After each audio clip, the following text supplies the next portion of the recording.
Welcome to the K20 Center's Zoom into Your Career video series. These online career expos give students a way to explore many interesting careers and learn about their career options from volunteer professionals. Amy Goodin serves as the Director of Research and Evaluation at the University of Oklahoma's K20 Center. She has worked in higher education for more than 20 years in a variety of roles, including serving as the Associate Director of Research at the University of New Mexico Institute for Public Policy, Director of the University of Oklahoma Public Opinion Learning Laboratory, and as an instructor in the Department of Political Science.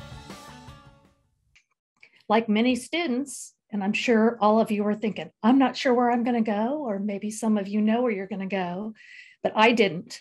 And when I went to college, I experimented with chemistry, physics. I took my calculus, my core education, but I wasn't sure what I really wanted to do. One day I fell into working for a campaign as a volunteer. It was a gubernatorial campaign in New Mexico. And I decided I loved interacting with people on the political side of things. And I became a volunteer on the staff and eventually a paid worker on that campaign, which was really fun. I got to meet President Bush back in 1991 as part of that campaign, and that was fun to get to do. So when I enrolled at the University of New Mexico, which is where I got my degrees, I stumbled into a position as a student employee in political science, where I got to be involved in looking at people's attitudes and opinions on different types of projects. But I also had a passion of looking at how people connected with place and things and kind of how they orient with the phenomena across the Earth's surface. So that took me into the field of geography as well. I have two bachelor's degrees, geography and political science. I went on to get a master's degree in geography, where I focused on the intersection between physical space and place and how people interact on the Earth's surface, basically. And then I got my doctorate in American Studies, which is a very eclectic degree, takes in a lot of different coursework in a lot of different schools, which I like. I get bored when I focus on one thing too much. While at the University of New Mexico, I was working as a student employee at the Institute for Public Policy there, which is much like some of the institutes here at OU. And it got me to where I am at K20 today. At that institute, I became a member of what we called our Survey Research Center, where we collect data, lots of data from people. We call and harass people on the phones. And I call it harass because we all get bombarded these days by spam. But we would ask them about their attitudes, opinions, and perceptions on a variety of issues. At the IPP, which was that University of New Mexico Institute that I was at, projects that I worked on were diverse in some ways, but then kind of really focused. We don't hear a lot about nuclear materials, nuclear waste, nuclear power plants here in Oklahoma, but we have lots of them in the United States. And one of my jobs was talking to people everywhere about what they think about transporting nuclear waste on our roads, or building a nuclear waste power plant in their backyard, or a storage facility like Yucca Mountain, 75 miles away from Las Vegas, Nevada. And it stirs up a lot of opinions, not much different than what you hear today in social media when we're talking about attitudes over COVID and masking and those types of things. And all these have to do with data and lots of numbers, but lots of other techniques. I do a lot of quantitative and qualitative research, which means I'm collecting data with numbers. How do you feel about this public policy? Let's say COVID mask mandates. Do you agree or disagree? We could have a 5-point scale, or I might pull in a bunch of people into a focus group and we'll sit around a table and just talk about why they have the attitudes they do. And that's, in a nutshell, is kind of what my whole career has been for about the last 25 years, in addition to teaching for political science. I teach classes ranging from social policy and social justice to environmental policy and administration, to US native interactions and things like that. So I don't know if this would be a good point for questions, or if you'd like me to keep going on. Thank you, Amy. So for the classroom that's here with us, if you guys have questions, feel free to submit those in the chat, or you can unmute and you can ask questions. That's totally up to you. I'll go ahead and start us off for the two classrooms missing.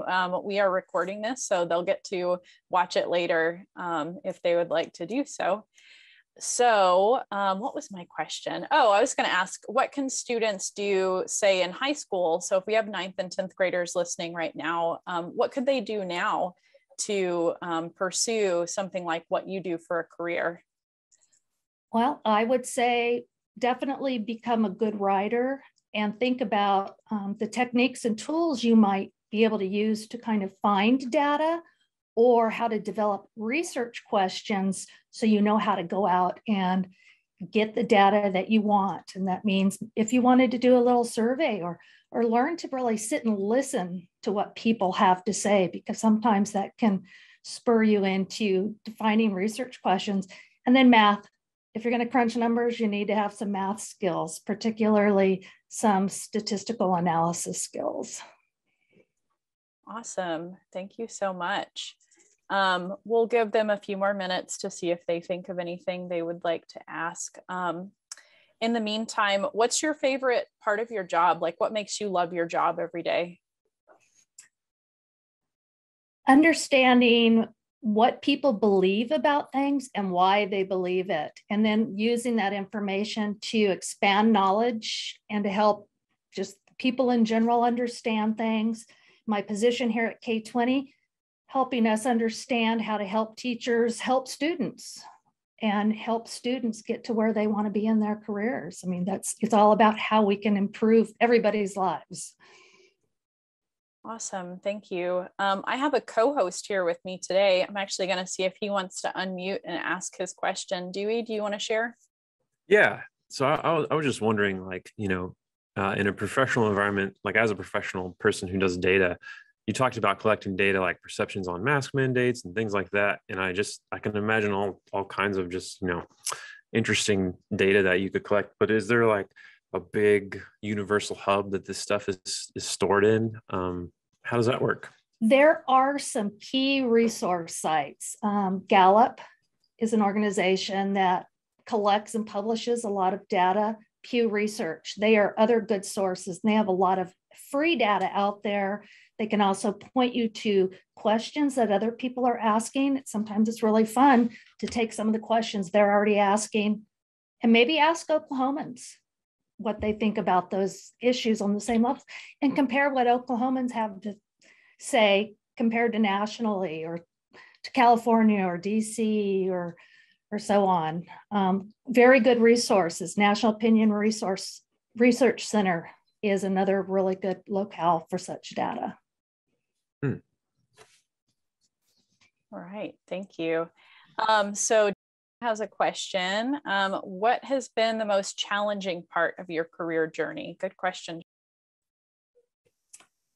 My most challenging part was probably when I was working on, there's two kind of nuclear waste storage sites. One actually exists. One's been trying to be developed for over 30 years. And it's understanding perceptions of risk as they pertain to those types of things. The waste isolation pilot plant in southeastern New Mexico had a long road to get people to buy in and accept having, high level nuclear garbage, basically. That's what it was there. Yucca Mountain, trying to get everyone on board with the plan to store high-level nuclear waste 75 miles from Las Vegas, which is a big tourist destination, on top of thinking about the relationships, because there are a lot of tribal nations in that area, just as there are in Oklahoma, and they are tribal nations who should have a say in that decision. And it's getting all the voices on board and knowing where they stand is probably the biggest challenge I faced. So what does, for someone in your career field, what does post-secondary education look like? Bachelor's degree, master's degree, describe that for us. So for your bachelor's, in my field, you could pretty much be in any field you want to do. You could go into medical research, then you're going to, of course, want to hit the physical sciences or maybe the biological sciences, chemistry. For mine was political science. So I was interested in political attitudes and public opinion. Geography, there's a lot of cultural information there. Understanding, how regional differences might play into and shape people's opinions and attitudes. Writing, you have to have writing. So get your English out of the way, especially your core.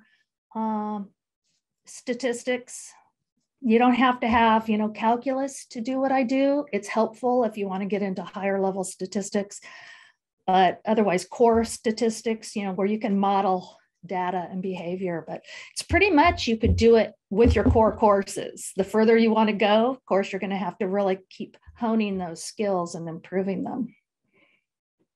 That's awesome. So for students, that's a nice reminder that sometimes what you study in college or in post-secondary school, it doesn't necessarily have to be exactly what job you do. It can relate in various ways. So wonderful. Students are always really interested in salary range. Sometimes they ask it, sometimes they're too shy. So not specifically your salary, but just in general, what's a good beginner to, you've got some experience, salary range? If you have some very basic experience, but right out of college and you haven't done a lot of research, maybe a little, probably start around 35, 40, 45,000, but you could go up in excess of 100, 200,000 for a lot, especially in private industry. Private industry tends to have the higher salaries than academia. The benefit of academia is you have a lot of exposure, opportunities to learn, and employers a lot of times will help pay for your school. So that's something else to think about to kind of further your career. Good. Yeah, salary is not always just a paycheck. Sometimes it's the benefits too that come along, like helping with tuition. Wonderful. Final question, and then we'll let the classroom that's here fill out their evaluation. Amy, any last bit of just career advice in general or life advice that you would give students?